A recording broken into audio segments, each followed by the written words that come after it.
messieurs, bonsoir. Je vous remercie d'être présents pour ce troisième cours de ce cycle consacré à l'histoire de la préhistoire. Alors, je reprends la diapo que nous avons utilisée lors des deux cours précédents pour expliquer ce cycle, non pas de cours, mais ce cycle de construction de la préhistoire, ce jeu entre la science elle-même, la préhistoire, ses acteurs, ceux qui construisent cette science, les préhistoriens, et le sujet de ce soir, la construction de l'homme préhistorique.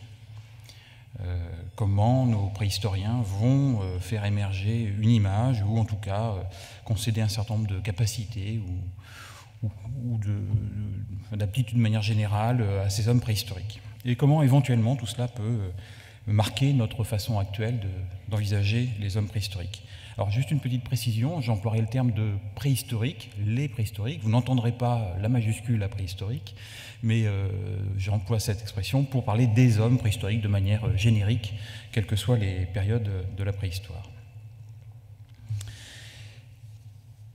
Donc, cette diapo que nous avions vue également la fois précédente, le cycle de construction de la préhistoire pour les préhistoriens, en partant de cette vie réelle originelle, c'est la vie quotidienne des préhistoriques, qui produisent un certain nombre de vestiges. Certains d'entre eux vont se conserver, une minorité d'entre eux vont se conserver, et tout le travail des préhistoriens va être de faire parler ces vestiges, cette culture matérielle que la nature a bien voulu lui léguer. Donc il y a tout un travail qui se situe, c'est la partie en marron de ce graphique, qui se situe autour de ces vestiges recueillis. C'est tout un travail de construction, d'interprétation, de reconstitution qui se met à l'œuvre pour recréer certes la vie quotidienne des préhistoriques, les interactions avec la nature également, mais au-delà, c'est vraiment la construction de l'image des hommes préhistoriques qui est en jeu, c'est-à-dire leur capacité à être, comme aurait pu dire, comme a dit Descartes, maître et possesseur de la nature, c'est-à-dire prendre la mesure véritablement de ce qu'ils sont et de l'environnement qui est le leur. C'est une image construite, comme l'a précisé Oscar Moreau, que je vais citer à plusieurs reprises dans cette intervention ce soir. Dans l'un de ses articles, il nous dit que la société primitive n'est pas une description objective de la réalité, mais une représentation rationnelle du passé, c'est-à-dire une construction faite par les préhistoriens contemporains d'un passé dont ils n'ont que pour explication, pour indice, que cette culture matérielle. Ce discours construit par les préhistoriens est daté, situé et incarné, c'est-à-dire qu'il correspond à une époque. La façon dont un préhistorien va envisager l'homme préhistorique est différente selon les époques. Ça correspond également à la nature même de l'activité du préhistorien, c'est-à-dire ses tendances qui peuvent être plus naturalistes ou sciences humaines. Sa façon donc d'appréhender son objet scientifique sera différente. Et puis c'est évidemment ce que j'ai appelé le substrat intellectuel, c'est-à-dire à minima l'air du temps, et de manière un peu plus approfondie, les paradigmes, c'est-à-dire les idées scientifiques dominantes de cette époque. Ce soir, je vous propose de nous arrêter sur deux cas, faire deux mini-études de cas. D'une part, l'art paléolithique et la reconnaissance de l'art pariétal, et puis une étude de cas encore plus précise, la découverte de l'homme de la Chapelle-aux-Saints, un néandertalien, découverte faite en 1908, à la Chapelle-aux-Saints, petit village de Corrèze, à proximité de Brive. Le résultat dans l'ensemble, je dévoile quasiment ma conclusion, c'est de dire que finalement, il y a une rencontre qui s'opère entre une réalité qu'on pourrait qualifier d'archéologique, en faisant attention à cette expression, mais une réalité archéologique, et puis sous cet ensemble de cadres de pensée, au sein desquels cette réalité archéologique va devenir tangible à travers l'activité des chercheurs. Et puis un point qui va être très important dans cette intervention, c'est qu'il y a, dans l'époque qui nous intéresse, c'est-à-dire le 19e siècle et le passage au début du XXe siècle, une véritable impossibilité de concevoir l'art pariétal, d'admettre que les hommes préhistoriques aient pu pratiquer un art pariétal et également avoir des pratiques funéraires. Ce qui veut dire que on ne reconnaît absolument pas la capacité à avoir des activités dites symboliques, c'est-à-dire à avoir des activités qui dépassent la simple activité de la vie quotidienne dans toute sa banalité. La société, alors on dit que la France est le pays des musées au XIXe siècle, mais c'est aussi le pays de la peinture au XIXe siècle, l'un des pays de la peinture, mais l'un des pays où l'engouement pour la peinture est l'un des plus actifs. Il y a une très très forte présence des arts visuels de manière générale dans la société. J'ai essayé de retrouver justement quelques-uns de ces supports. Donc on pense aux almanachs, au calendrier des postes évidemment, au renouveau des portraits de famille qui sont activités en plein développement au milieu du XIXe siècle, les journaux qui se développent et qui intègrent très vite soit le dessin, soit la photographie. Et comme l'a pu l'écrire Walter Benjamin, c'est-à-dire que l'intérieur est l'asile où se réfugie l'art. C'est-à-dire que l'art rentre chez les gens, rentre chez le bourgeois du XIXe siècle à travers de menus objets, mais également des peintures. Donc il y a une véritable présence de cet art dans la société, dans les diverses couches de la population. Et cette place offerte à l'art est une place qui finalement, à cet art, en l'espèce la peinture, va jouer un rôle important dans la reconnaissance de l'art pour les préhistoriques. Petit point à souligner également, c'est que cet art qui pénètre la société française au XIXe siècle est un art qui est un petit peu sujet à scandale, comme vous le savez. J'ai simplement cité Courbet, mais c'est également le Salon des Refusés, en 1863. Et donc cet art sujet à scandale est un art qui est également un sujet médiatique et un sujet de discussion, un sujet de débat. Tout comme l'art du côté des préhistoriques en ce XIXe siècle.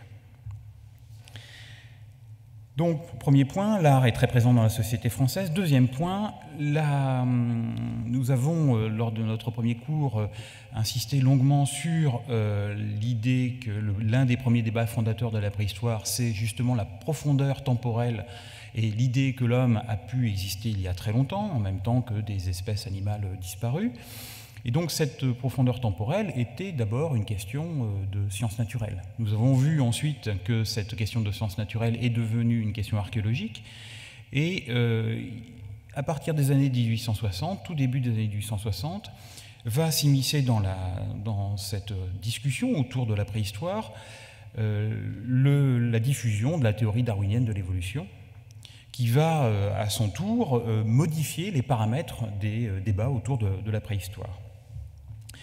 Il faut savoir, et ça on le sait depuis les travaux d'Yvette Conry, c'est que la France a pour particularité de ne pas avoir accueilli les travaux de Darwin. La France pratique sur ce terrain une espèce de lamarckisme, et le muséum en particulier à cette époque, une espèce de lamarckisme, ou en tout cas une espèce de darwinisme qui a parfois peu de choses à voir avec la théorie darwinienne de l'évolution. Parmi ces idées, il y a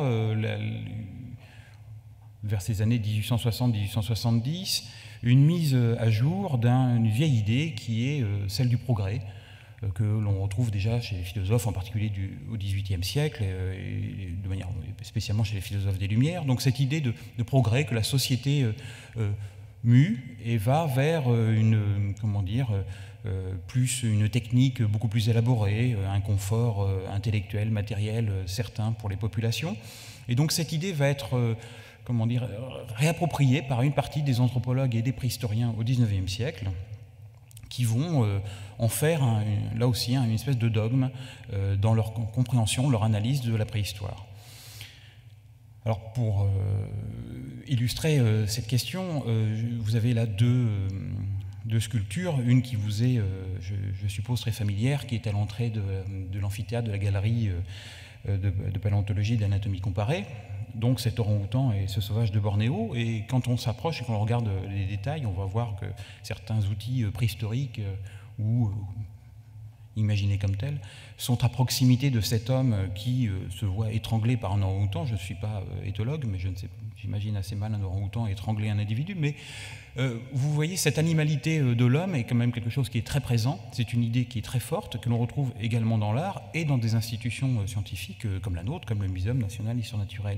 Donc on a une espèce de mélange, de pot-pourri, d'idées qui sont un petit peu dans l'air et qui vont véritablement parfois parasiter complètement la réflexion autour de la préhistoire. Et cette idée de progrès et d'animalité de l'homme vont être vraiment des traits vraiment dominants à partir des années 1870 dans la préhistoire. La première rencontre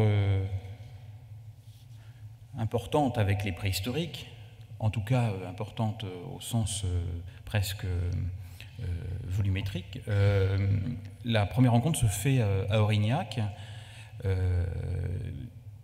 C'est Édouard Larté qui va aller fouiller ce site. Je ne sais pas si vous connaissez un petit peu l'histoire d'Aurignac. L'anecdote raconte que dans le petit village, un ouvrier du village, voyant passer un lapin, essaie d'attraper le lapin, ne l'attrape pas, le voit rentrer dans un terrier, met la main, se rend compte qu'il y a un vide derrière, commence à dégager et finalement va mettre au jour un petit abri. Et dans ce petit abri, il va surtout découvrir une dizaine de restes de squelettes humains. Il prévient le maire, c'est un petit peu la panique dans le village, c'est jamais une bonne presse que de découvrir des cadavres dans un village. Et donc le maire va s'inquiéter et va demander à cet ouvrier de finalement creuser un trou et mettre tous ces squelettes dans une fosse commune. Et c'est comme ça que l'affaire d'Aurignac démarre. Larté a connaissance de tout cela, il va se rendre sur place, on est en 1861, il se rend sur place et ne retrouvera jamais les squelettes. En revanche, il va faire une petite fouille dans ce petit abri et va mettre au jour de petits restes humains, mais rien de comparable avec les squelettes qui avaient été découverts précédemment, mais va mettre au jour également des outils, des pierres taillées, mais aussi des pièces sur ivoire ou sur os qui ont été travaillées, qui ont été gravées, qui ont été peut-être un petit peu sculptées. Et tout cela va constituer sa première rencontre avec les hommes préhistoriques. Donc vous voyez à la fois des outils ou armes, selon les termes de l'époque, et en même temps ces petites pièces pour lesquelles il y a eu un travail tout à fait différent. Et c'est comme ça qu'il rencontre l'homme préhistorique. Donc vous voyez, cette première rencontre n'est pas simplement avec, comme du temps de Boucher de Perthes, une rencontre avec une stratigraphie et une rencontre avec des pierres taillées. Non, c'est une rencontre avec ce que à Aurignac Larté a appelé une sépulture, c'est-à-dire l'idée que l'on puisse, du temps de la préhistoire, traiter avec soin ces morts, que l'on puisse également leur mettre à leur côté un certain nombre d'objets, donc une espèce de dépôt.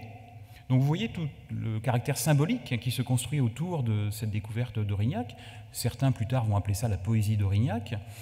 Et Larté qui est un paléontologue de grand renom, va quand même se laisser un petit peu emporter par sa découverte et va un petit peu broder autour de tout cela et va imaginer qu'il avait affaire à une sépulture et que sur le pas de cet abri s'organisaient de grands repas pour honorer les morts et que l'on avait pourvu ces morts de restes d'animaux pour leur passage dans l'au-delà. Donc vous voyez, il y a tout un ensemble de mythologies, de cultures diverses et variées qui se mêlent, mais c'est en partant de ces petits objets que Larté construit tout cela. Ce qu'il nous dit également à ce moment-là, c'est que finalement, ces préhistoriques sont capables de produire des objets qui ne sont pas spécialement, enfin pas manifestement destinés à être des outils ou des armes, ce qui est important, ce qui est nouveau.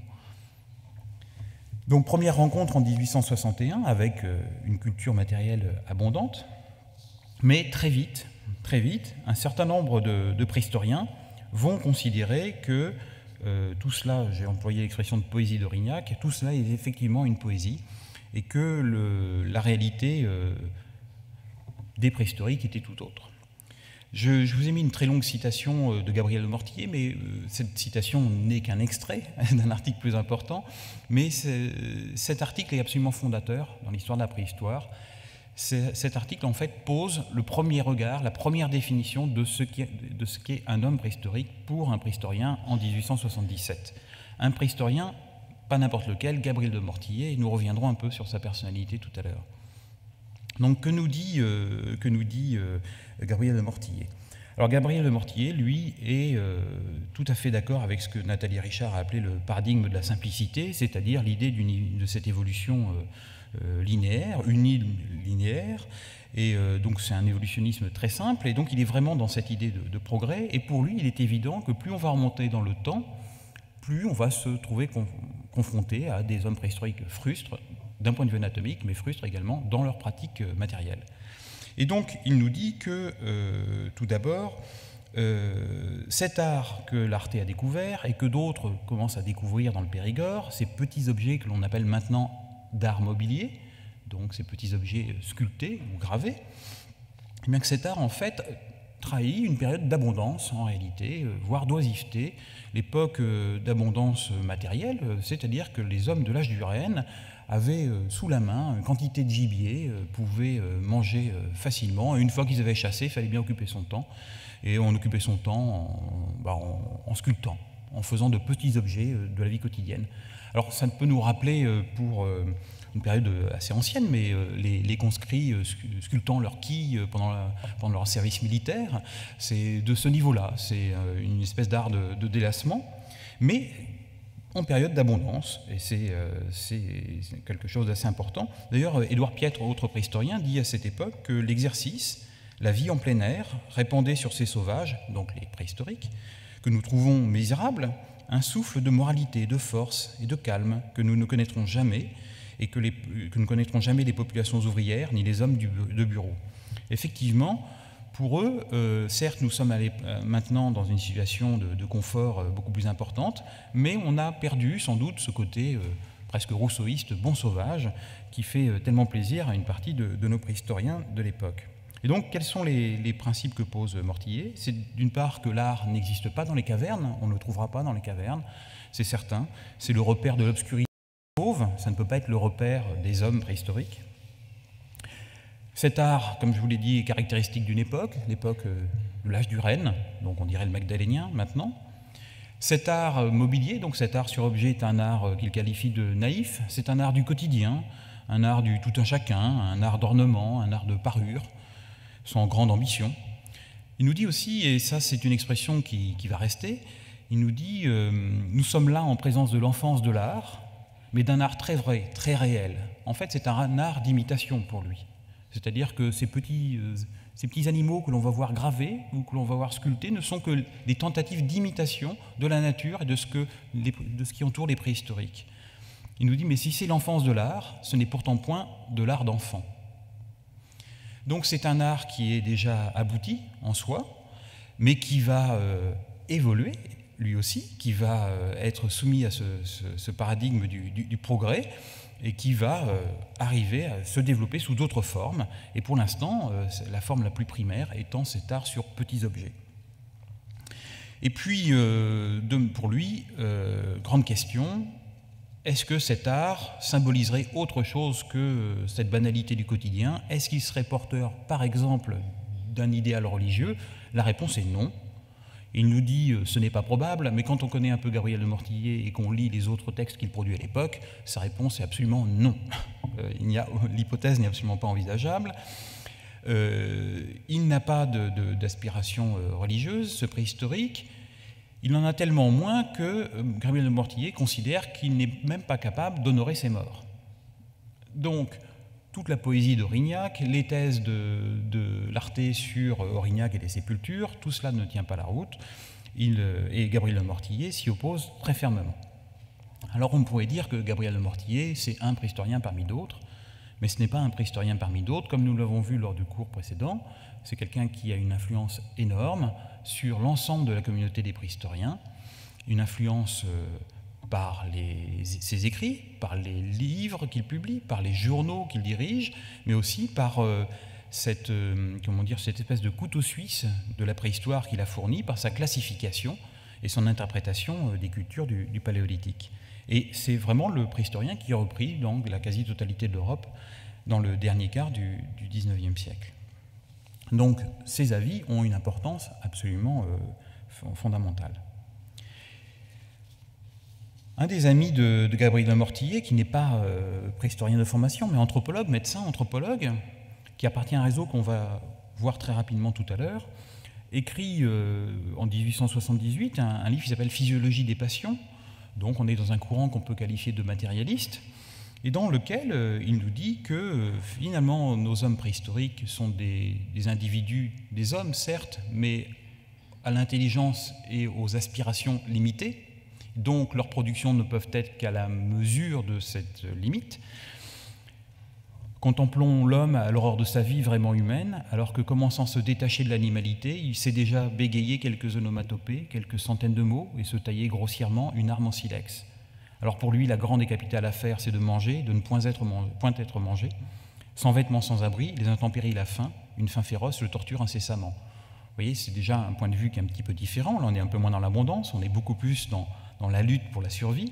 Nul lien social, pas même de famille, car on ne peut nommer ainsi une association temporaire où la femme est une bête de somme destinée le plus souvent à être dévorée par son mari et ses enfants, quand sa courte jeunesse sera flétrie ou quand la chasse aura été trop longtemps mauvaise. Australien. Vous voyez cette idée on l'avait évoqué un petit peu, du comparatisme ethnographique, c'est d'essayer de trouver, de rapprocher des éléments qui n'ont rien de commun, tant d'un point de vue temporel que d'un point de vue spatial. Là, il va chercher des références du côté des aborigènes. Bon, on attendrait la référence bibliographique, mais on ne l'a pas. À cette phase sociale, l'intelligence est tout à fait rudimentaire, elle équivaut à peine à celle d'un très jeune enfant européen. Donc, limite intellectuelle, sociale également, de notre homme préhistorique. Mais par rapport à l'art, que nous dit Le Tourneau? Ce livre, Physiologie des passions, est un des best-sellers des années 1870.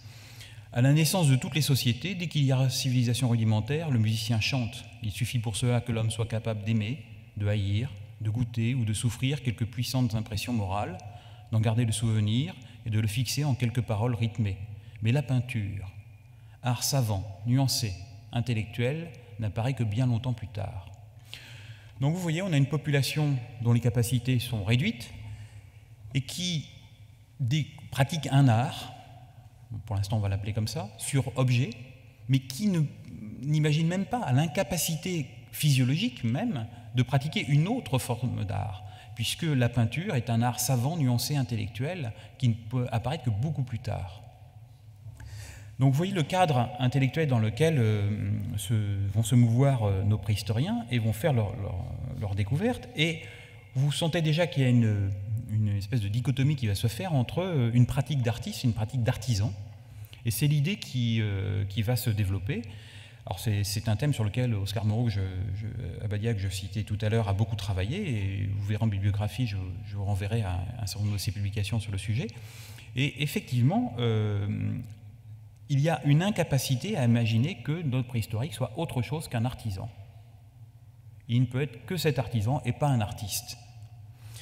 Il ne peut pas être un artiste, et là on pourrait reprendre la définition d'André Malraux, mais qui en fait n'est que la reprise, quand on fait un petit peu de bibliographie, on s'en rend compte très vite, qui n'est que la reprise d'autres définitions du début du XIXe siècle. Et Malraux disait « J'appelle artiste celui qui crée des formes, et artisan celui qui les reproduit ». Bon, je cite Malraux parce que ça fait toujours bien de citer André Malraux, mais en fait j'aurais pu citer un dictionnaire du début du XIXe siècle, j'aurais eu à peu près la même définition. Mais voilà, c'est-à-dire cette incapacité à créer. En revanche, il y a une capacité à reproduire ce que quelqu'un d'autre fait, mais reproduire également ce que je vois, la nature qui m'entoure, les animaux qui m'entourent. Voilà ce que l'on concède à nos préhistoriques. Autre chose, je l'ai évoqué tout de suite dans l'extrait précédent, c'est le comparatisme ethnographique. On va aller chercher du côté de l'ethnographie, c'est-à-dire, en étant très simplificateur dans ma définition, mais modèle 19e siècle, l'ethnographie conçue comme la découverte des peuplades actuelles dites primitives et de leurs pratiques matérielles. Donc, on va aller du côté du comparatisme ethnographique pour essayer de comprendre si l'on fabrique de petits objets comme cela et d'essayer de calquer de manière tout à fait artificielle ce que l'on peut voir chez les aborigènes ou les Fuégiens sur ce que l'on va trouver chez des préhistoriques d'il y a 20 ou 30 000 ans. Bon, il y a parfois quelques comparaisons assez osées. J'ai résisté au plaisir de vous mettre la citation de Lubbock qui nous dit qu'en réalité, le naturel de l'île de Van Diemen, donc l'Australien, et l'Américain du Sud sont pour l'antiquaire ce que l'opossum et le paresseux sont pour le géologue. On n'est pas très loin du fossile vivant. Bon, expression employée beaucoup plus tard par le maréchal Smuts en Afrique australe. Donc, ce sont des artisans, ce ne sont pas des artistes, mais on leur concède tout de même un véritable savoir-faire technique. Et ça, tout le monde quand même, trouve que ces petites Vénus, ces mammouths ou ces bisons dessinés, gravés, sont quand même réussis. Bon, c'est jamais que du travail d'artisan, mais c'est quand même pas mal. J'espère que ma femme, artisan relieur, ne m'entend pas. Alors, je vous disais que Gabriel de Mortillet a une personnalité particulière. Voilà, c'est quelqu'un, comme je vous l'ai dit, qui marque énormément son époque, qui marque énormément la communauté des préhistoriens, sur le plan, j'allais dire, presque technique de la préhistoire, mais également parce que c'est une personnalité engagée, politiquement, philosophiquement engagée, et puis c'est quelqu'un qui aime, on pourrait le dire, plutôt l'affrontement. Donc, c'est quelqu'un qui intervient beaucoup sur la scène publique, et ça compte également. Gabriel de Mortillet va être celui qui va organiser le premier la collection de préhistoire du Musée des Antiquités nationales de Saint-Germain-en-Laye, et il va être maire et député de Saint-Germain-en-Laye.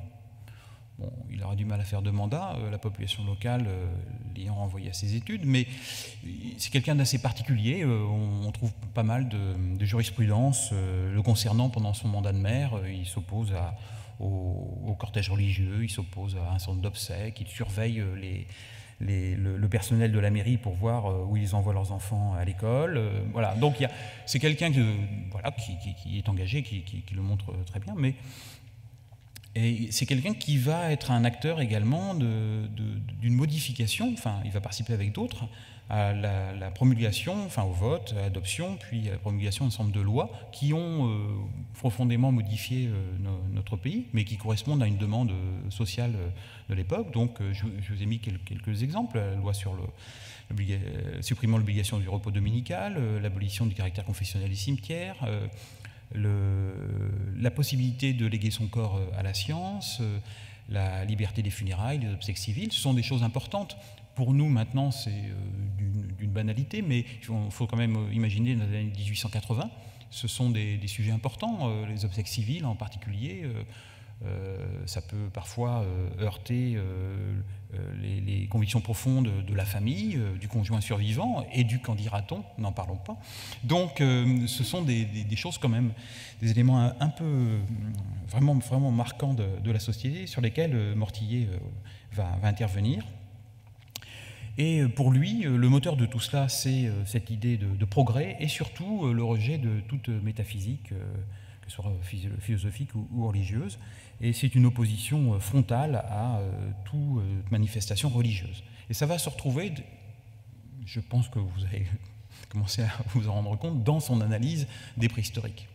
Alors évidemment, c'est toujours compliqué. Moi, je vous dis que la science, c'est quelque chose de daté, situé et incarné. Est-ce que c'est le contexte qui fait que les théories du scientifique vont être modifiées, ou est-ce que c'est simplement la science qui est le moteur? Je pense que tout ça est assez complexe et que c'est un système d'interaction, donc on ne peut pas en mettre de côté certaines de ces interactions, et d'où le fait que j'insiste un petit peu sur les choix personnels de Gabriel de Mortillet. Et ces choix, en fait, sont personnels, certes, mais ils s'insèrent dans un contexte humain différent, un peu plus global, un peu plus de gens que simplement Gabriel de Mortillet. Gabriel de Mortillet appartient à un groupe que l'on appelle le groupe du matérialisme scientifique. Alors, cette expression n'est pas un artefact de l'historiographie, hein, c'est vraiment le terme que ce groupe emploie pour se qualifier. Et j'ai essayé de résumer là sous cette forme-là, mais on pourrait rajouter d'autres items un peu partout, mais résumer quelques-uns des ensembles où ce groupe est particulièrement actif. Pourquoi est-ce que ce groupe est intéressant? Parce que c'est ce groupe qui, pendant 20 ans, va être à la tête de toutes les institutions traitant de préhistoire et d'anthropologie en France. Ça a l'air de rien, mais c'est quand même déterminant. Ce sont ces personnes qui vont soit organiser des cours, soit assurer des publications, soit assurer des collections, soit prendre la tête de maisons d'édition comme Rheinwald, par exemple. Ce sont également ces gens qui sont à la tête d'institutions comme la Société d'anthropologie de Paris, l'École d'anthropologie, également la Société d'autopsie mutuelle. Ce sont aussi des personnes qui vont être très actives sur le plan politique. Je prenais l'exemple de Gabriel de Mortillet, mais il Ils sont très présents dans le mouvement radical qui émerge après la Commune, et à ce titre, ils vont occuper beaucoup de place au Conseil de Paris. Certains d'entre eux vont rentrer au gouvernement, et plusieurs d'entre eux seront députés. Donc, on a à un moment donné de l'histoire de l'anthropologie et de la préhistoire un groupe qui a les moyens d'influencer véritablement l'ensemble du dispositif. Alors je ne dis pas que l'objectif est d'influencer, mais de fait, ce sont ces personnes qui sont à un moment donné à la tête de toutes ces institutions et qui ont des leviers d'action. Donc il y a, voilà ce que je voulais vous montrer, toute une variété d'interventions. Je ne sais pas si vous connaissez la Société d'autopsie mutuelle, par exemple, qui est une société qui est créée en 1876, qui existera en gros jusqu'à la Première Guerre mondiale. Et cette société a pour objectif un objectif médical, apparemment, et un objectif philosophique. L'idée, c'est que les membres de cette société d'autopsie mutuelle, à leur mort, lèguent leur corps à la société d'autopsie mutuelle, et ce sont leurs collègues de la société d'autopsie mutuelle qui procéderont à l'autopsie dans les 24-48 heures du corps, pour essayer de comprendre comment cet individu qui a pu être brillant en société, qui a pu être un grand journaliste, un grand professeur, un grand médecin, comment d'un point de vue physiologique on peut essayer de retrouver tous ces éléments qui, socialement, le distinguaient des autres. C'est l'objectif premier de cette société d'autopsie mutuelle. Donc le premier autopsié sera Louis Asseline, qui a été maire du 14e arrondissement et qui était journaliste. Et c'est le premier autopsié. Et, bon, c'est pas l'objectif, je ne vous lirai pas le rapport d'autopsie, mais il était, comment dire, un petit peu décevant. Son cerveau était d'une banalité confondante et je vous prie de m'excuser, mais de mémoire, je crois qu'on le trouve assez proche de celui d'une femme. Donc, c'est ce qui est indiqué dans le rapport d'autopsie. Donc, non, mais voilà, il faut parfois détendre l'atmosphère, mais on ne peut pas non plus résumer la société d'autopsie mutuelle à cette boutade, bien évidemment, même si elle est présente évidemment dans le rapport d'autopsie. Mais voilà, ce que je voulais vous montrer, c'est que il y a une interpénétration très forte et très officielle, très publique de la science et d'un combat philosophique, voire politique. Voilà. Donc c'est quelque chose de pleinement assumé, et c'est quelque chose qui n'est pas contesté en soi d'ailleurs. C'est à l'image de la capacité des scientifiques à discuter entre eux lorsqu'ils ont des positions différentes, voire antagonistes. Parfois, il est évident qu'il y a autour de la communauté scientifique quelques mouches du coche qui ont des comportements parfois un peu plus agressifs. Et on le voit en particulier à l'égard d'Armand de Quatrefages, qui est très régulièrement attaqué, puisque Armand de Quatrefages continue de militer pour ce qu'il appelle le règne humain et sortir de l'ensemble du règne animal, l'homme. Donc ce qui n'est pas concevable pour le courant du matérialisme scientifique, bien évidemment. Alors, tout cela déborde dans le domaine de la vulgarisation. Vous avez tous vu, j'imagine, passer, vous avez peut-être même eu entre les mains des livres de Louis Figuier, qui est quand même l'auteur fétiche des prix remis dans les écoles jusqu'à la Première Guerre mondiale. Donc Figuier, l'homme primitif, a eu je ne sais plus trop combien d'éditions. Il y a énormément d'ouvrages de Figuier. Vous savez, ce sont ces beaux livres rouges que l'on trouve pour pas très cher maintenant chez un bouquiniste. Et donc Figuier est beaucoup lu. Il est presque l'almanach des familles. Donc il est très, très, très présent dans la société française. Et donc, lorsqu'il écrit sur l'homme primitif, il va diffuser lui aussi, bien évidemment, une image de l'homme préhistorique et qui va être, selon lui, inspirée très directement des travaux des plus grands anthropologues et préhistoriens. Donc cette image qu'il diffuse, c'est par exemple dans l'édition de 1810, qui est abondamment illustrée, avec 30 scènes de la vie de l'homme primitif par Émile Bayard. Il y a cette scène, alors je ne sais pas si elle est tout à fait lisible, mais donc c'est la figure 67, qui a pour légende les précurseurs de Raphaël et de Michel-Ange, ou la naissance des arts du dessin et de la sculpture à l'époque du Rennes. Donc, en 1870, Louis Figuier nous présente les hommes préhistoriques, les Magdaléniens, nous pourrions dire. Donc nous avons nos préhistoriques en train de sculpter, graver, et puis il y en a quand même un qui, on dirait qu'il est en train de dessiner. celui qui est debout. Bon, vous voyez physiquement en plus, là on est plutôt dans la représentation classique et très académique de l'homme, du corps humain. Donc c'est quelque chose de tout à fait sympathique. On a l'impression d'être dans un atelier à l'École des Beaux-Arts. Et lorsqu'en 1882, le même Louis Figuier, dans une nouvelle édition de son livre, présente les précurseurs de Raphaël et de Michel-Ange ou les artistes à l'époque du Rennes, ils sont un petit peu différents. Entre-temps, il y a eu des débats autour de l'art pariétal paléolithique. Et donc, Émile Bayard produit une gravure qui est tout à fait différente. Et là, on se retrouve avec... là, on a un peu plus de mal à imaginer l'École des Beaux-Arts. On est déjà avec un faciès qui montre l'influence de certaines théories anthropologiques de cette époque.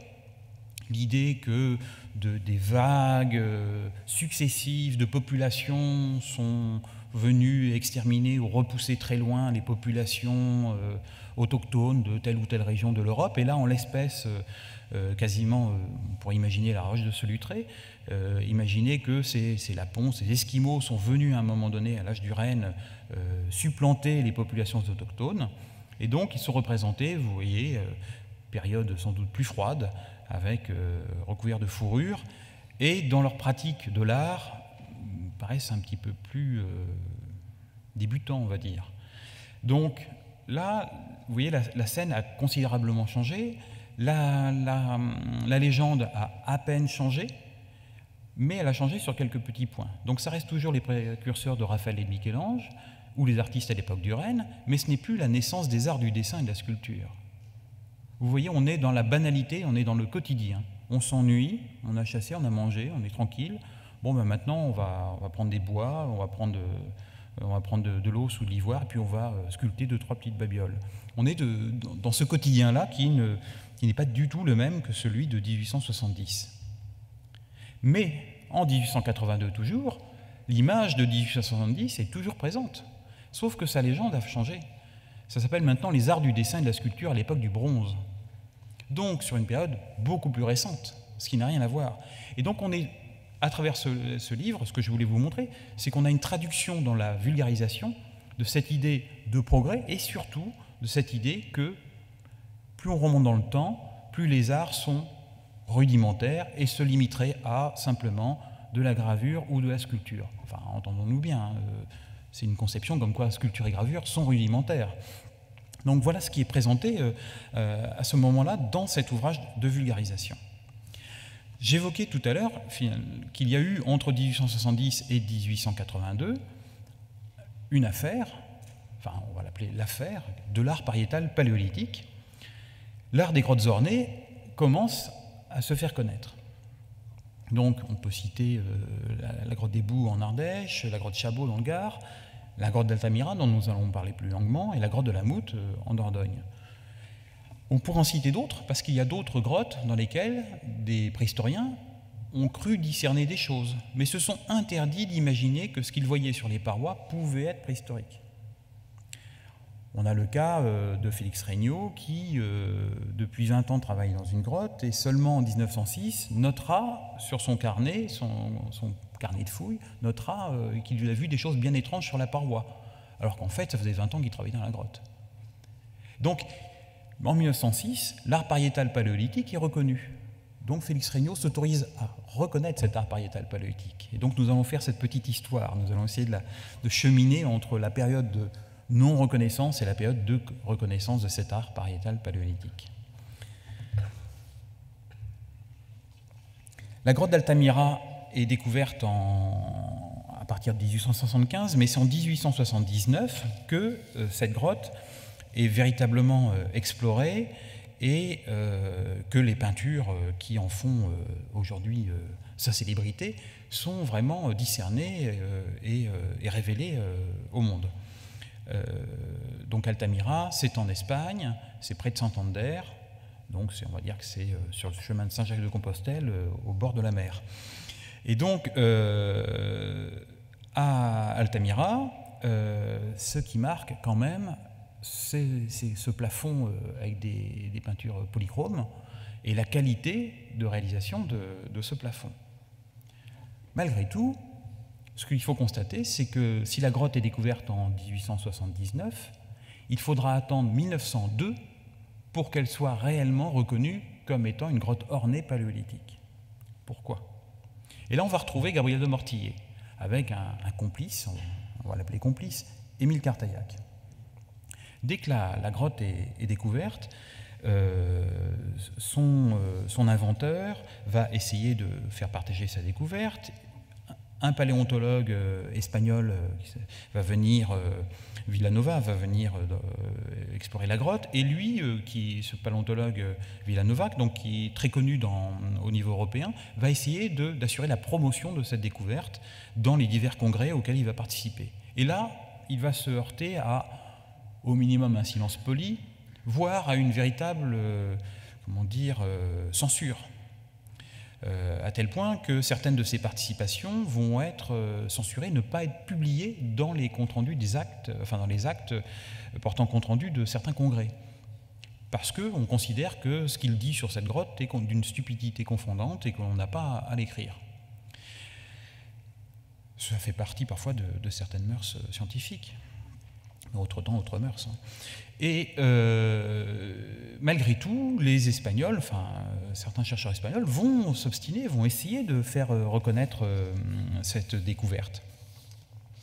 Et donc, quelqu'un comme Villanova, à Alger, à la 10e session de l'Association française pour l'avancement des sciences, par exemple, va prendre la parole, va vouloir défendre Altamira. Quand on lit le compte-rendu de cette session, ça se limite à 5 lignes. Et il y a normalement une discussion qui a lieu à l'issue de la présentation par Villanova. Et on se contente de dire à ce moment-là qu'on a reçu une lettre de M. Cartaillac et que M. Cartaillac dit que c'est une mystification à Altamira et qu'on n'a pas besoin d'en discuter. Villanova, l'espagnol, essaie à ce moment-là de protester, d'autant plus que Cartaillac n'est jamais allé sur place. Il essaie de protester, il dit mais venez voir, et c'est tout, on n'aura rien d'autre dans les comptes rendus. Pourquoi? Mais parce que, en fait, en 1881, il y a eu des échanges de lettres, et fort heureusement, une partie de ces courriers a été conservée, et ils sont accessibles maintenant à la recherche. Et donc on a entre autres une lettre de Gabriel de Mortillet à Émile Cartaillac, qui lui écrit en 1881, il lui dit « Je suis persuadé qu'il y a une mystification dans cette affaire. Ce qui n'est pas magdalénien, c'est la peinture. Cette peinture se trouve sur un plafond non élevé dans une grotte obscure. Si l'on a peint ce plafond, c'est certainement pour en jouir. La grotte était donc éclairée. Or, l'éclairage ne pouvait, dans les temps paléolithiques, qu'être très fumeuse. La faute n'est pas de moi. Hein. Les peintures auraient bien vite disparu sous une couche de fumée. Il y a plus, votre correspondant vous dit que cette peinture se détache et s'efface facilement quand on la frotte. Or, pendant les siècles qui se sont succédés depuis l'époque magdalénienne, les ailes des chauves-souris ont dû battre des milliers et des milliers de fois contre le plafond de la grotte. Elles auraient donc détruit toutes les peintures, si ces peintures étaient paléolithiques et même anciennes.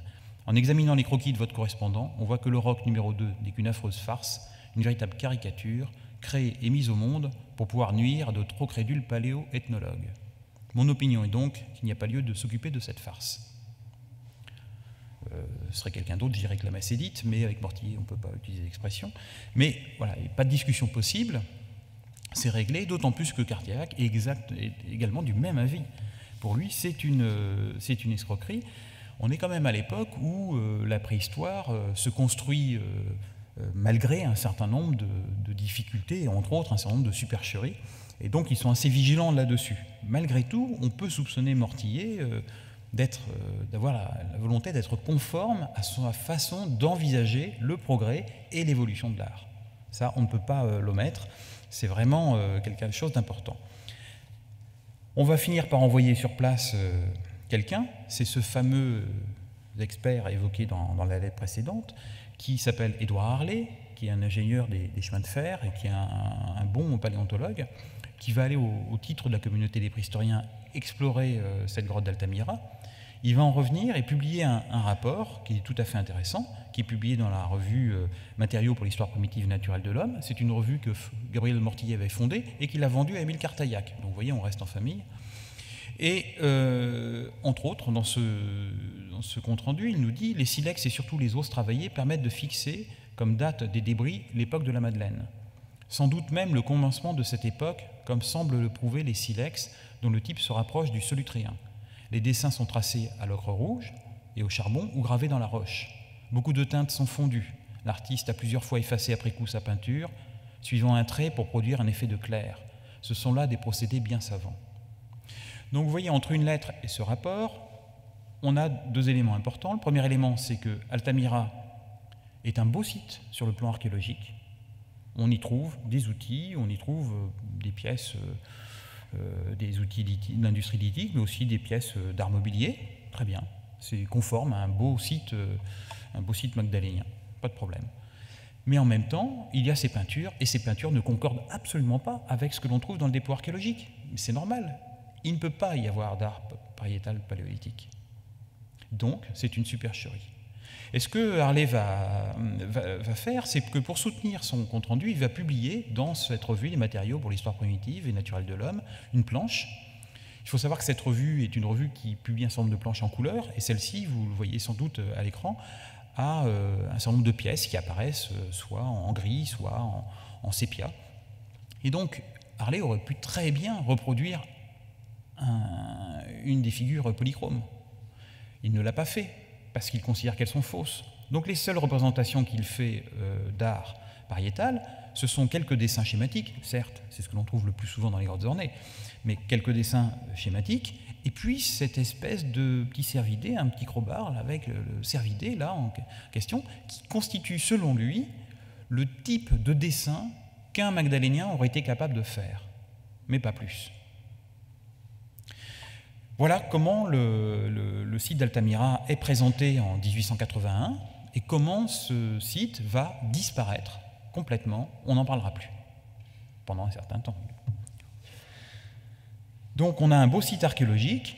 Cartaillac comme Mortillet vont continuer à le citer dans leurs publications, mais uniquement comme site dans lequel on a un beau dépôt archéologique avec de beaux instruments taillés, fabriqués par nos préhistoriques, mais rien de plus. Ils ne feront plus jamais référence à cet art pariétal. Pourtant, le pauvre Villanova, le paléontologue, lui continue d'essayer de prêcher la bonne parole. Alors à La Rochelle, au congrès de l'Association française pour l'avancement des sciences, il va à nouveau tenter de reprendre la main sur cette affaire, d'essayer de convaincre ses collègues. Et il dit « J'ai l'explication que je donne de ce fait extraordinaire et très curieux, et celle-ci. La caverne de Santillana, donc Altamira, dans d'excellentes conditions d'habitabilité, a été occupée pendant des siècles, si vous voulez, par des hommes dont le métier principal était la chasse et peut-être aussi l'agriculture, pour laquelle la contrée offre de très belles conditions.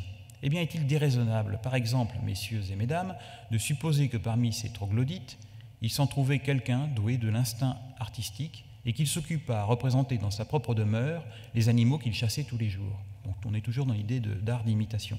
Que peut-il y avoir d'extraordinaire ou d'absurde dans ce raisonnement pour mériter les reproches et même les critiques de ces archéologues distingués? Comme d'habitude, son intervention, son plaidoyer n'aura aucun écho et on passera à autre chose très rapidement. La véritable révolution, le renversement du paradigme intervient au début du XXe siècle. Le moment fondateur, par convention que l'on utilise, c'est le congrès de l'Association française pour l'avancement des sciences qui se tient dans le sud-ouest en 1902 et au cours duquel une excursion est organisée aux Hésites-Taillac et en particulier à la grotte de la Moute, qui est une grotte explorée par Émile Rivière, préhistorien important de l'époque, mais qui ne travaille pas sur le terrain conceptuel, mais qui amasse énormément d'objets et de collections, et qui, depuis plus de 7 ans, essayait de convaincre tout le monde qu'il avait vu dans la grotte de la Moute des gravures sur les parois, avec ces gravures datées de l'époque paléolithique. Il avait commencé à bien convaincre tout le monde lorsqu'il avait réussi à trouver une lampe, et puis que petit à petit on s'est rendu compte que les gravures se poursuivaient sous le dépôt archéologique, et donc si le dépôt s'était déposé dans la grotte après les gravures, c'est que les gravures étaient plus anciennes. Et donc en 1902, c'est le moment de consécration pour lui, puisque l'expédition, enfin l'excursion à la grotte de la Moute se conclut par une déclaration qui dit « Bref, nous croyons pouvoir dire, sans être démentis par aucun d'eux, que l'antiquité paléolithique de tous les dessins gravés et peints des 3 grottes de la Moute, de Fond-de-Gaume et des Combarelles ne laisse désormais aucun doute dans l'esprit de nos collègues. La détermination de l'époque à laquelle ils appartiennent, qui avait été faite par chacun des auteurs de ces découvertes dès le moment même où elles ont eu lieu, soit en 1895, soit en 1901, est donc absolument confirmée. » Mais il s'est passé bien des choses depuis Mortillet et 1902. Il s'est passé entre autres que Mortillet est mort. Et que Mortillet est mort, a laissé un petit groupe qui a continué à suivre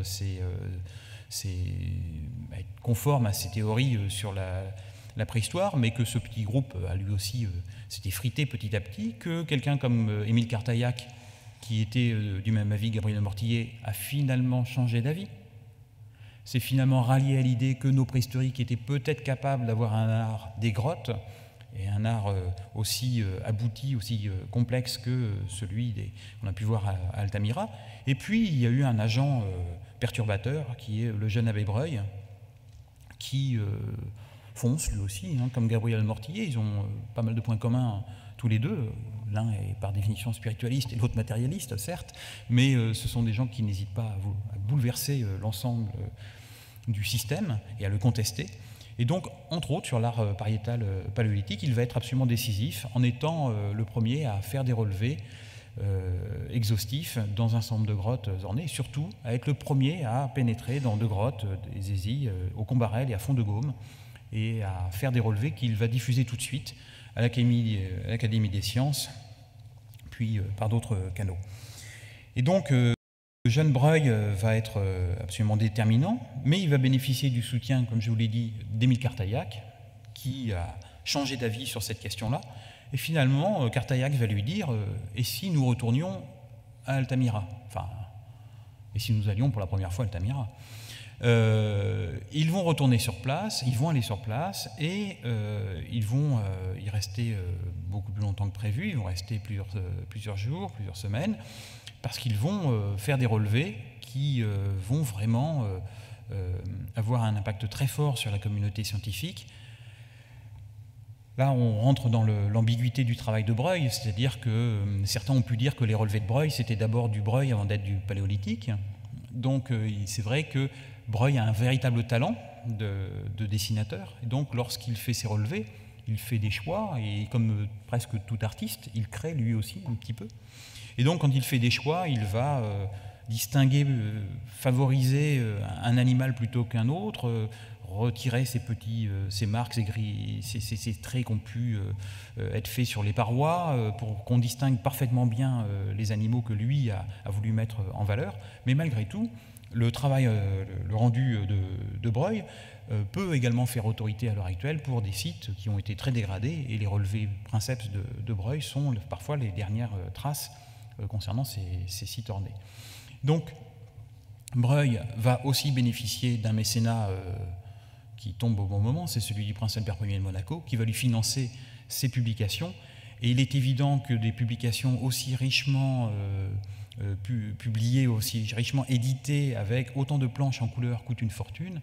Et lui seul, à ce moment-là, peut bénéficier de ce mécénat. Et le livre « La caverne d'Altamira à Santillane » va être un livre qui va connaître un très grand succès, entre autres parce qu'il comporte un atlas de planches absolument prodigieux. Donc, Cartaillac a opéré un revirement, et ça c'est tout à l'honneur d'Émile Cartaillac. Son revirement, il ne le garde pas que pour lui, il le rend public. Il publie un article qui est un classique du genre, c'est le type même de l'article qu'on donne aux étudiants à commenter, c'est le mea culpa d'un sceptique. C'est un article dans lequel il explique qu'il était opposé autrefois à cet art des grottes ornées et qu'il a changé d'avis, parce qu'on aurait eu beaucoup de preuves maintenant, qu'on aurait fait beaucoup de découvertes d'autres grottes ornées, que ça leur aurait convaincu qu'il fallait absolument changer d'avis. Bon, c'est une façon un petit peu particulière de réécrire l'histoire, parce que jusqu'à une date récente, avant 1902, il s'y opposait encore, et que bon, tout ça est beaucoup plus complexe, mais quand même, cet article va être déterminant, parce que l'ensemble de la communauté préhistorienne reçoit cet article d'un des pères fondateurs de la discipline comme une incitation à se tourner vers cet art des grottes ornées. Et c'est vrai qu'à partir de ce moment-là, on va regarder toutes les cavernes avec un œil tout à fait différent. Et on va les redécouvrir. C'est ce que j'expliquais pour Félix Regnault tout à l'heure. Deuxième exemple que je voulais prendre avec vous, c'est la question non pas de Néandertal de manière générale, mais un cas particulier, la découverte d'un Néandertalien. Alors, on va partir d'un site qui est celui de la Chapelle aux Saints, en Corrèze. Et alors, ce site est exploité par 3 prêtres, qui sont les abbés Louis Bardon, Jean et Amédée Buissoni, qui sont 3 prêtres, on pourrait dire savants, qui sont professeurs dans un collège à Brive, et qui sont passionnés par toutes les questions de préhistoire. Jean Buissoni était au séminaire de Saint-Sulpice en même temps que Breuil. Ils ont le même âge, ils ont le même parcours, et lorsqu'ils étaient à Saint-Sulpice, ils ont suivi l'enseignement d'un prêtre, d'un sulpicien, qui était Jean Guibert, qui a publié un livre de préhistoire. Et un livre de préhistoire où il étudie la compatibilité possible entre la préhistoire et les dogmes chrétiens. Donc, ils ont suivi son enseignement, ils ont en fait découvert la préhistoire avec lui, et puis Guibert leur a fait classer des collections. Donc, ils ont à la fois une découverte intellectuelle et une découverte pratique, concrète de la préhistoire. Puis Guibert, qui est quelqu'un tout de même d'assez ouvert, leur a donné comme lecture supplémentaire, outre son livre et ses cours, leur a donné à lire toutes les publications de Mortillet, donc du camp matérialiste. Et donc, ils se sont nourris de tout cela, c'est-à-dire sans exclusive. Ils ont découvert la préhistoire vraiment dans tous les champs philosophiques du terme. Donc, ce sont des gens qui sont un peu sans tabou par rapport à la question de la préhistoire. Amédée Buissoni a l'habitude, c'est une photographie qui a été publiée il y a peu de temps par l'association des anciens élèves de l'école de Brive, mais a l'habitude d'emmener ses élèves faire des travaux pratiques. Là, ils sont sur un chantier de fouilles. C'est important, et puis leurs cours se font avec des moulages de restes humains. Donc c'est tout à fait intéressant, hein, c'est tout à fait original. Ce n'est pas unique dans les écoles, mais c'est quand même à remarquer. Et donc ils vont travailler sur un tout petit abri, une toute petite grotte qu'on appelle là-bas, à Chapelle aux Saints, on appelle ça une bouffia. Ça s'appelle la bouffia Bonneval parce que c'est le Bonneval étant le nom que l'on a donné ultérieurement au propriétaire venant du propriétaire du terrain, M. Bonneval, qui est boucher à Brive. Et donc il possédait le terrain. Et donc les Buissoni vont explorer cette petite grotte.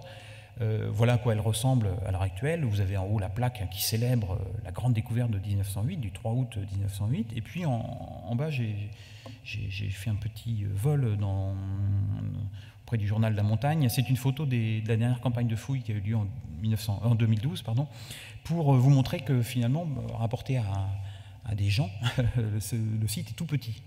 Et tout petit, c'est vraiment minuscule. Et donc, Amédée et Jean Buissoni et leur jeune frère Paul et l'abbé Bardon vont fouiller ce site. Et le 3 août 1908, ça fait 2 jours qu'ils ont travaillé dedans, ils vont bientôt fermer le chantier. Un dernier coup de pioche, il y a un morceau de quelque chose qui vole, on regarde, c'est un morceau d'os, c'est un morceau de crâne, on se dit, oh là, il y a peut-être quelque chose à trouver. On avait trouvé jusqu'à présent de l'industrie lithique, des restes de faune, et puis on dégage et on trouve d'abord un crâne, qui est un petit peu abîmé. Ça, ce sont les photos prises officiellement sur le moment, mais en réalité, c'est une reconstitution peu de temps après, parce que le crâne a quand même bien souffert pendant la fouille. Et donc, je ne sais pas si vous avez bien distingué, mais on a été obligé de mettre des tissus à l'intérieur pour qu'ils ne s'écrasent pas et qu'on puisse prendre un cliché avec une forme à peu près de crâne. Et donc, ça nous donne aussi une idée de la méthode de fouille. Et donc, voilà le crâne qui est découvert. Mais on ne va pas simplement découvrir un crâne, on va découvrir un individu quasiment complet, un squelette quasiment complet. C'est à ce moment-là de connu et de potentiellement exploitable sur le plan scientifique, quasiment le seul. Donc la découverte est tout à fait importante. Lorsqu'ils font une publication, les Buissoni, ils font ce petit dessin en situation. Et donc vous voyez, finalement, on a l'impression d'une grotte énorme, rapportée à la photo prise par le journal La Montagne. On se rend compte qu'ils ont un petit peu triché sur l'échelle. Mais ce qu'ils mettent bien en valeur, c'est le dépôt archéologique et en particulier leur sentiment que ce squelette a été trouvé dans une fosse. C'est un point important. Alors la question de Néandertal, c'est une question qui en fait agite les anthropologues depuis essentiellement le début des années 1860, période où on a justement cette intrusion de la théorie darwinienne de l'évolution, et donc on envisage également l'homme préhistorique dans une perspective évolutive, et c'est quelque chose d'important. Et donc en gros les questions que l'on se pose, c'est à propos de l'homme de Néandertal, est-ce que c'est un homme moderne? Est-ce que ce serait quelqu'un dont la conformation serait due à une pathologie? Ou est-ce que ce serait un représentant d'une population moderne, mais on ne sait pas trop où, qui aurait cette conformation particulière des Néandertaliens? Ou si c'est un homme fossile, est-ce que c'est une espèce humaine qui serait distincte de l'Homo sapiens, qui serait disparue, qui aurait complètement disparu? Ou est-ce que ce serait un stade, donc un stade complètement archaïque, ou est-ce que ce serait éventuellement un individu qui serait d'une branche, qu'on pourrait dire cousine ou parallèle, et avec pas de lien particulier phylogénétique entre lui et nous? Ce sont les grandes questions que l'on se pose dans la seconde partie du XIXe siècle. Et donc, lorsqu'on découvre l'homme de la Chapelle-aux-Saints, on est évidemment très heureux d'avoir un squelette complet, enfin quasi complet, parce qu'après la fouille, comme je vous l'ai dit pour le crâne, pour le squelette post-crânien, il y a eu également quelques manques, et on va découvrir des restes d'ailleurs dans la fouille jusqu'en 1920. On découvrira en 1920 une dent qui appartenait à notre néandertalien. Et donc, qui va se charger de l'étude de ces néandertaliens? C'est le professeur Marcel Aboul, professeur de paléontologie au Muséum national d'histoire naturelle. Pour Boule, en fait, c'est tout à fait intéressant. Il n'a jamais travaillé sur des restes humains. C'est intéressant de travailler dessus parce qu'il considère que finalement, l'homme n'est qu'un animal parmi d'autres. Il est très fier de sa galerie de paléontologie. Là, vous le voyez en train de poser en 1908, après le montage du Diplodocus, offert par les Américains, le moulage offert par les Américains, et il considère que finalement l'homme trouvera très bien sa place dans cette perspective évolutionniste, et qu'en particulier ce néandertalien va apporter de nouveaux éléments à cette connaissance. Alors Marcel Aboul, c'est quelqu'un de particulier, donc je vous l'ai dit, il est évidemment évolutionniste, et puis il a, il faut quand même le signaler, un laboratoire qui est assez singulier dans sa composition, parce qu'on va y trouver des gens aussi différents que le père Teilhard de Chardin, on va y trouver également un futur député communiste, on va y trouver des militants d'Action française, on va trouver tous ces gens-là dans un même laboratoire, mais tous travaillent autour donc pour seul objectif que la science. Et puis Marcel Aboul est quand même l'élément fédérateur de tout ce petit monde. Alors il va produire une étude tout à fait importante qui va être l'étude de référence pendant pas mal de décennies, et cette étude nous décrit l'homme de la Chapelle-aux-Saints exactement entre le Pithecanthrope de Java et les races actuelles les plus inférieures. Et effectivement, lorsqu'il va le présenter, on a cette figure classique, lorsqu'on évoque Marcel Aboul et l'homme de la Chapelle-aux-Saints, il nous présente notre néandertalien à côté d'un Homo sapiens, mais c'est un Australien. Le choix n'est pas neutre, bien sûr, mais voilà. Alors de cela, l'historiographie a un petit peu reconstruit toute l'histoire de Marcel Aboul et de son étude de la Chapelle-aux-Saints. Ça, c'est un peu un petit peu dommage, parce que c'est le tort de ceux qui ne sont pas retournés au texte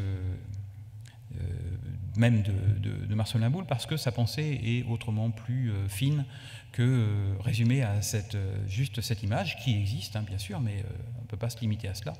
Donc il va nous décrire d'un point de vue anatomique ce néandertalien, donc il va mettre en valeur ces éléments anatomiques, il va décrire également un certain nombre de différences entre cet homme de Néandertal et l'Homo sapiens.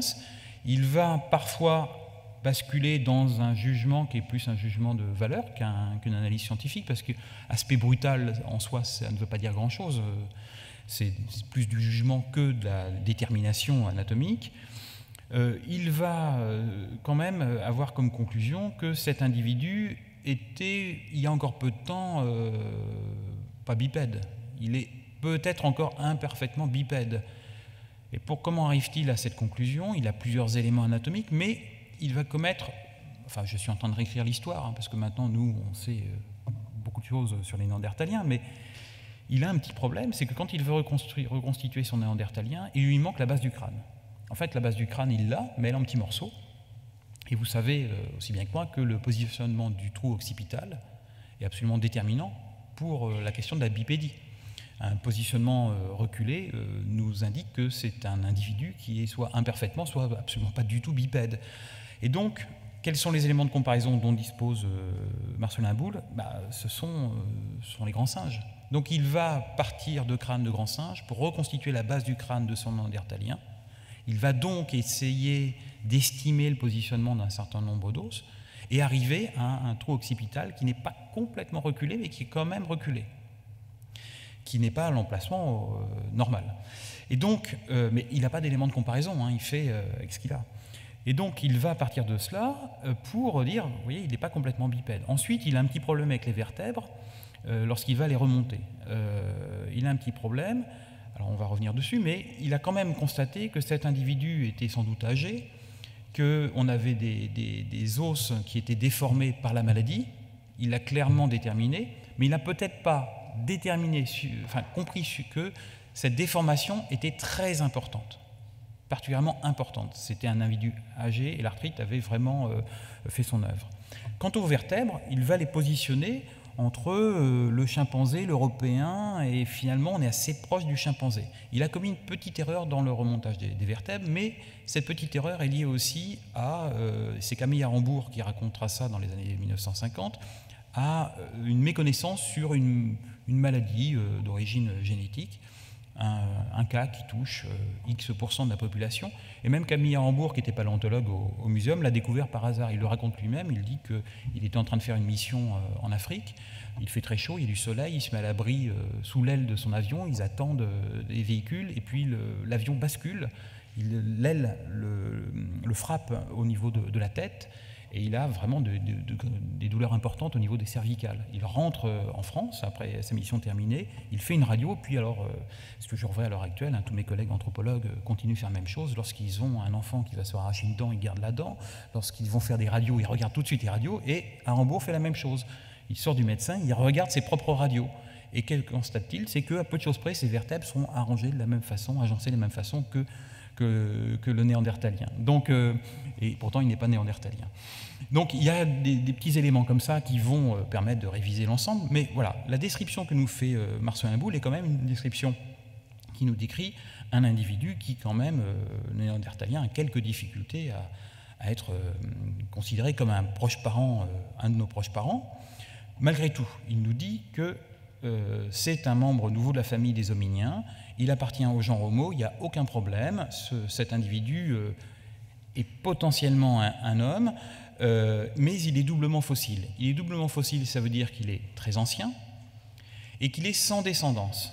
Nous ne sommes donc pas, selon Marcelin Boule, les descendants de ce néandertalien, c'est ce qu'il appelle un rameau desséché, c'est-à-dire une des petites branches de l'arbre de l'évolution humaine qui s'est arrêtée. Donc, cet homme de Néandertal est donc doublement fossile, et voilà comment il le positionne. Petit problème qui va se poser quand même dans l'analyse de Marcelin Boule, c'est que lui tique un petit peu sur la question de la fosse, que j'évoquais tout à l'heure. Les Buissonnis, les abbés Buissonnis voyaient une fosse, voyaient eux aussi, comme pour Aurignac, des repas qui avaient été organisés, des dépôts, des dons qui avaient été faits aux défunts pour qu'ils emportent tout cela dans l'au-delà. Donc ils s'étaient un petit peu laissés emporter dans un centre d'écrit. Ils nous disent non un lieu d'habitation, mais un tombeau où se sont donnés d'assez nombreux repas funéraires. Breuil, très influencé, continue sur le même ton. Il nous dit le fait d'une inhumation intentionnelle s'impose sans contredit. L'homme de l'époque de la Père taillée ancienne avait donc des rites funéraires. Il n'était pas dépourvu de la croyance à une autre vie, puisque pour le grand voyage de l'au-delà, il avait donné des provisions aux défunts. Bon, ils vont un petit peu en besogne. Et Marcelin Boule, qui se veut particulièrement rigoureux, dit « Écoutez, moi la fosse, je ne l'ai pas vue, donc je ne peux pas dire qu'il y en a une. » Évidemment, ça ne peut que froisser les abbés Buissonnis qui, eux, ont fait la fouille, mais quand on sait la difficulté que l'on a à l'heure actuelle à déterminer, dans une fouille organisée de façon tout à fait différente, à déterminer la présence ou non d'une fosse, on peut se dire que les Buissonni, comment dire, avaient eu un œil particulièrement, avaient été très attentifs. C'est un petit peu compliqué quand même d'imaginer qu'ils aient pu déterminer aussi facilement la fosse. Malgré tout, il faut en prendre acte. On est un petit peu troublé quand même par certaines photographies qu'ils ont publiées, en particulier celle-ci, où on constate qu'il y a une fosse, on a l'impression qu'on est dans un cimetière et qu'on va juste déposer un cadavre. Voilà, il y a un peu de reconstitution. Ils ont joué un petit peu contre eux avec ce genre de documents, mais bon, Marcellin Boule le signale quand même, que bon, il sait que ce sont de bons fouilleurs, il le dit, et qu'il ne peut faire que leur faire confiance, malgré tout. Alors cette affaire de l'homme de la chapelle aux saints va quand même ne pas se limiter au milieu scientifique. Au contraire, elle va faire la une de tous les grands quotidiens nationaux. Alors je me suis amusé à vous en mettre quelques-uns, mais enfin c'est dérisoire par rapport à la quantité. Il n'y a pas un journal national qui n'ait pas évoqué cette question. Journal national avec toutes ses déclinaisons régionales. Donc ce sont des millions d'exemplaires au total qui ont parlé, de journaux qui ont parlé de cette affaire. Certains ont même fait une rubrique qui est devenue quasiment récurrente pendant plus d'un mois. Et vraiment, il y a un impact très très fort de cette découverte dans l'opinion.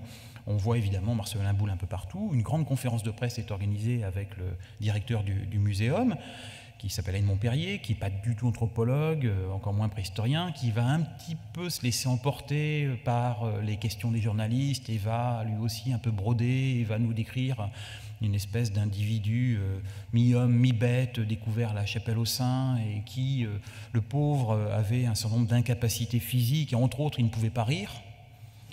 Et certains journaux ne vont retenir que cela. Donc, vous voyez, on bascule, mais ça, c'est tout effort de médiatisation. Parfois, on peut être un petit peu à côté de la plaque. Donc, il faut faire attention. Et le paradoxe, quand même, c'est que à ce moment-là, il y a une affaire qui passionne tout le monde, c'est l'affaire Steinheil, et pas du tout, normalement, une histoire de science et néandertalien. Et bien, malgré tout, l'affaire Steinheil va se retrouver un petit peu passée au second plan. Vous savez, l'affaire Steinheil, c'est quand même une grande affaire. C'est la connaissance de Félix Faure, Madame Steinheil. C'est la dernière à avoir vu vivant le président de la République, Félix Faure, et qui, en 1908, est retrouvée ligotée sur son lit. Son mari a été étranglé, sa mère est morte d'une crise cardiaque. Et donc, c'est la grande affaire. Et bon, donc, une demi-mondaine qui passe aux assises, quand même, ça fait un beau sujet. Et malgré tout, notre néandertalien, lui, va réussir à trouver sa place dans tout cela. Évidemment, les presses dites d'opinion, encore plus marquées que les journaux que j'évoquais tout à l'heure, le journal, par exemple, et aussi La Lanterne, journal anticlérical, va bien s'amuser de tout cela, de ces prêtres qui se mettent à découvrir des hommes singes. Donc, c'est quand même une aubaine, donc de les asticoter un peu sur ces questions-là. Mais la presse catholique également va parler de l'affaire. C'est un sujet qui intéresse tout le monde. Et je vous ai mis juste deux journaux, donc l'Univers et La Croix, qui sont, on peut quand même le dire, pas les plus progressistes des journaux catholiques de l'époque, qui vont aborder la question, et de manière un petit peu différente, mais ne fuient pas la discussion. En gros, l'idée, c'est quand même de dire que les préhistoriens ont tendance à se tromper, se sont trompés pas mal de fois dans le passé, donc, bon, est-ce que là, ils ne se seraient pas trompés? Est-ce que leur découverte est vraiment celle qu'ils annoncent? Ensuite, ils constatent tous que ce sont des prêtres qui ont fait la découverte, et donc se glorifient du fait qu'il y reste des prêtres savants, capables de faire ce genre de découverte. Après, ce qui les dérange un peu, c'est que l'on puisse imaginer que cet homme soit très proche du singe, et qu'on puisse avoir une parenté avec lui. Là, effectivement, c'est le moment où ça bloque un petit peu à l'Univers et à La Croix. Et donc, on dit que finalement, cette origine simienne n'est peut-être pas le plus beau des arguments pour soutenir la découverte. Et donc, ce qu'il faut, je crois, quand même retenir, c'est qu'il n'y a pas d'exclusive dans la presse à l'égard de cette découverte. Mais au Music Hall non plus. L'autre jour, lors de notre premier cours, j'évoquais déjà le café-concert. Eh bien, on va en parler à nouveau. Il y a un spectacle qui s'appelle « Je veux du nu, na », dont l'un des tourne autour de la découverte de l'homme de la Chapelle aux Saints, et le néandertalien occupe une grande place dans cette pièce.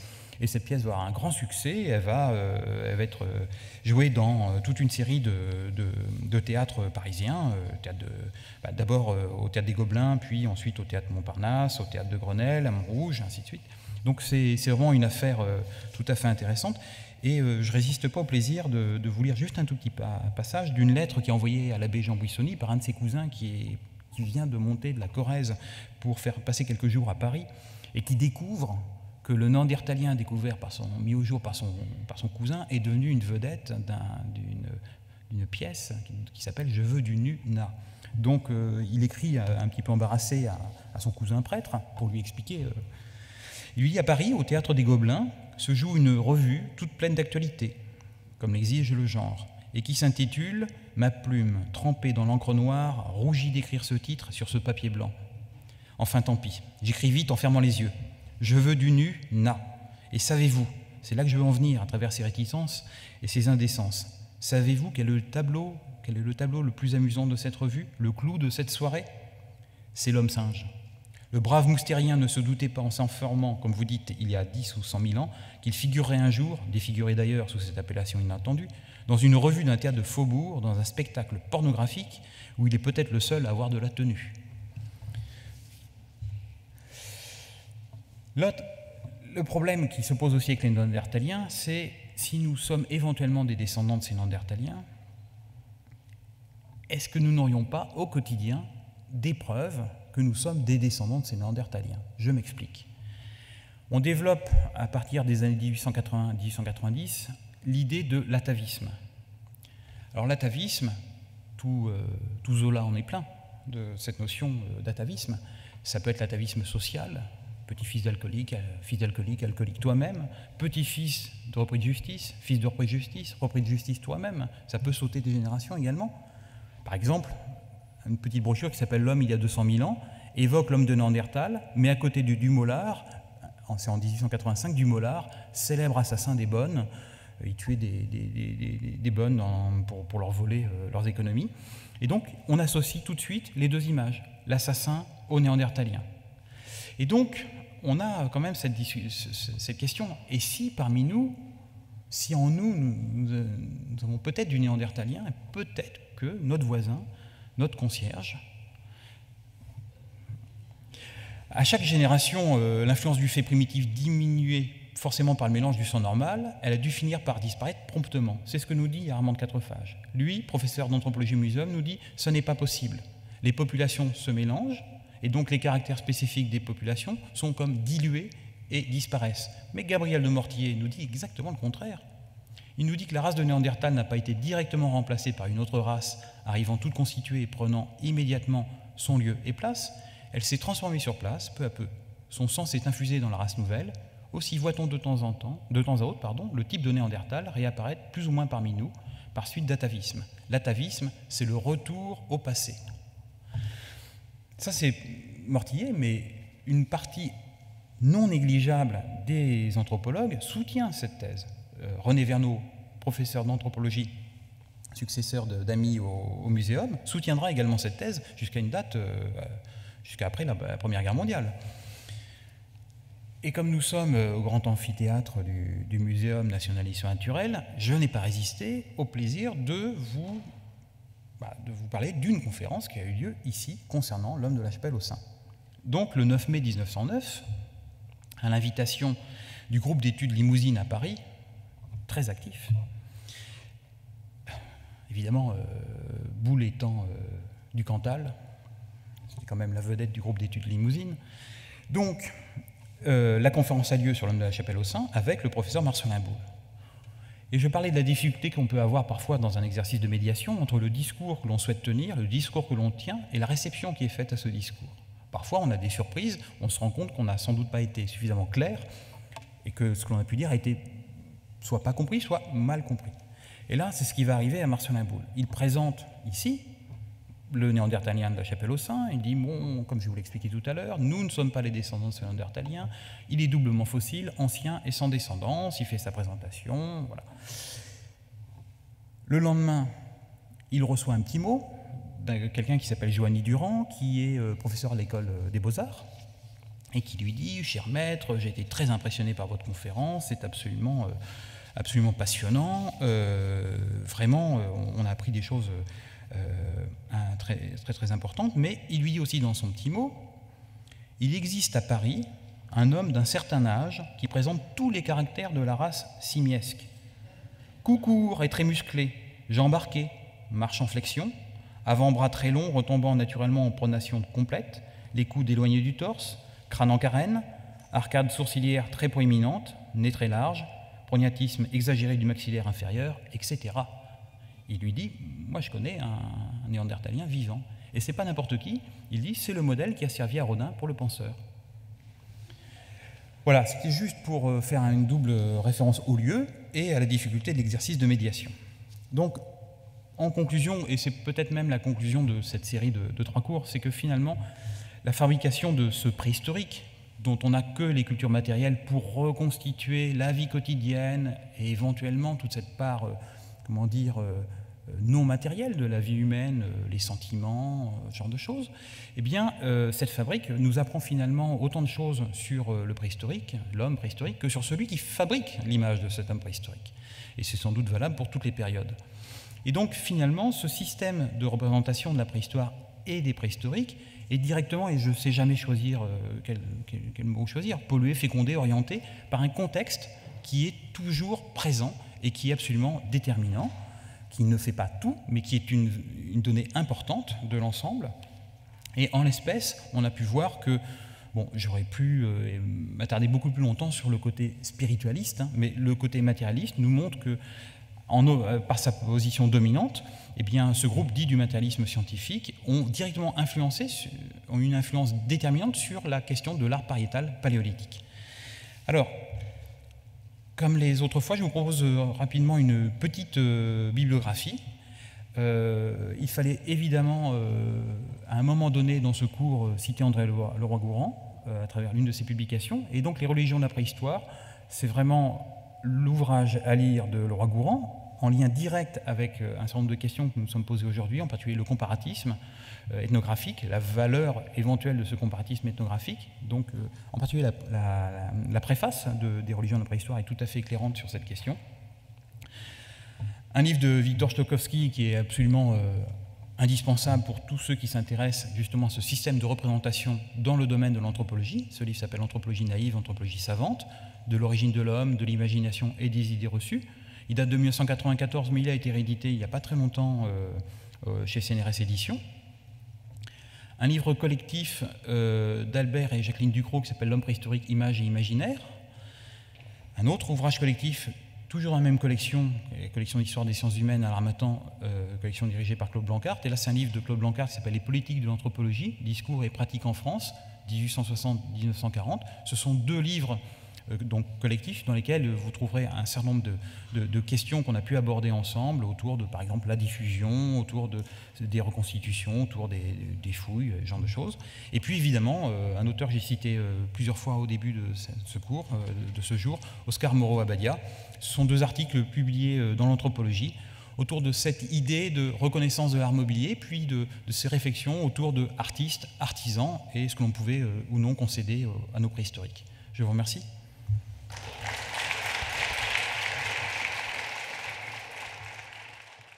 Moi, j'étais intéressée par l'histoire des figures de Bayard dans les livres de Figuier. Est-ce que vous savez si dans les archives Hachette, on peut trouver une correspondance ou quelque chose qui explique pourquoi, on a changé la figure? Est-ce que c'est explicité quelque part? Alors, dans les archives, je ne peux pas vous répondre, puisque je n'ai pas travaillé sur ces archives-là. En revanche, Figuier cite les auteurs auxquels il fait référence, enfin, il cite tous ceux qui ont inspiré son travail. Donc, il suffit de se reporter aux ouvrages de Figuier eux-mêmes pour avoir un certain nombre d'idées de ces influences, ce qui vous amène ensuite aux ouvrages des auteurs. Après, est-ce qu'il existe aussi des archives Figuier? Mon Dieu, j'en sais rien. Ce serait bien. On va peut-être y aller voir, alors. Vous avez bien insisté sur la grotte d'Altamira et aussi les grottes de la Dordogne, mais il me semble quand même que ces grottes, ces peintures représentent des scènes de chasse et des, comment dirais-je, une sorte d'exorcisme, des scènes de chasse. Enfin, c'est ce qu'on dit aujourd'hui, je crois. Et ça n'est pas du tout venu à l'esprit de ces préhistoriens. Ces représentations d'animaux, c'est gratuit comme ça, ou est-ce qu'ils ont eu l'idée quand même que ça avait un rôle avec le comportement, la chasse, les activités humaines enfin, préhistoriques? Alors, donc, comme je l'expliquais, pendant un temps long, ces peintures n'existent pas. On considère qu'elles ne sont pas préhistoriques. À partir du moment où on les admet comme étant préhistoriques, on va développer un certain nombre d'outils d'analyse, en particulier Breuil. Il va faire entre autres une stratigraphie pariétale, c'est-à-dire pour essayer d'établir une chronologie, parce qu'il se rend compte tout de suite par ses premiers relevés que ces dessins, ces peintures ne sont pas de la même époque, qu'il y a des superpositions. Donc c'est le premier élément. Et évidemment, à partir du moment où il y a reconnaissance, il y a tentative d'interprétation. Donc tout de suite, il va y avoir des interprétations qui vont être faites, et là on va retourner aussi au comparatisme, on va peut-être regarder du côté des aborigènes, pourquoi est-ce qu'ils font des peintures, pourquoi est-ce qu'ils continuent à faire des peintures.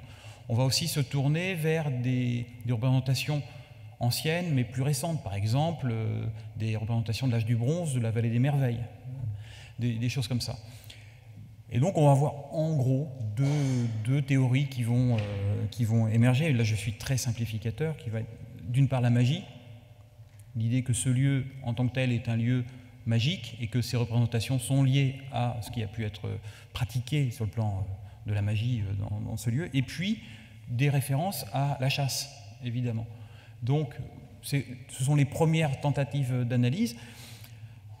Bon, c'est pratiqué. Le paradoxe, c'est que finalement, bon, ce n'est pas l'objet de cette intervention, mais c'est que finalement, il y a un individu qui fait tous les relevés, qui est l'abbé Breuil, qui fournit une petite explication autour de la magie, on va dire, une forme de religiosité, pour être très large, pour ces lieux, mais il ne s'appesantit pas sur le sujet.